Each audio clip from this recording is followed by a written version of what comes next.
આજે પહોંચી ગયા છે ગિફ્ટો માઇન્ડમાં, જ્યાં તમને ગિફ્ટ આર્ટિકલમાં ઘણી બધી વેરાયટી મળી જવાની છે. દિવાળી હોય કે પછી ન્યૂ યર, એના માટે જો કોર્પોરેટ ગિફ્ટ જોઈતી હોય તો એ પણ તમને મળશે. ઘરમાં કોઈ શુભ પ્રસંગ હોય ને પર્સનલાઇઝ ગિફ્ટ જોઈતી હોય તો એ પણ અહીંયા મળી જશે. આ ઉપરાંત કુશન પ્રિન્ટિંગ, મગ પ્રિન્ટિંગ અને ટી શર્ટ પ્રિન્ટિંગ પણ તેઓ કરી આપે છે.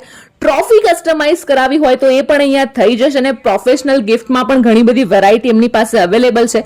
છાપ ડેકોરેશનની બધી જ વસ્તુઓ પણ તમને અહીંયા હોલસેલના ભાવે મળી જવાની છે. 5 રૂપિયાથી લઈને મોટા હેમ્પર સુધીની દરેક ગિફ્ટ તેઓ કરી આપે છે. ઘર માટે કસ્ટમાઇઝ નેમ પ્લેટ જોઈતી હોય તો એ પણ બની જવાની છે. લેડીઝ માટે પર્સ અને જ્વેલરી બોક્સ પણ તેઓ કસ્ટમાઇઝ કરે છે. અને જો તમે એમના પેજને ફોલો કર્યો હશે તો 15% ડિસ્કાઉન્ટ પણ મળી જશે. તો આટલી બધી વેરાયટી ને આટલી સરસ યુનિક આઇટમ મળતી હોય તો એકવાર તો વિઝિટ કરવી જ પડે. સ્ક્રીન પર એડ્રેસ આપેલું છે તો ફટાફટ પહોંચી જ જજો.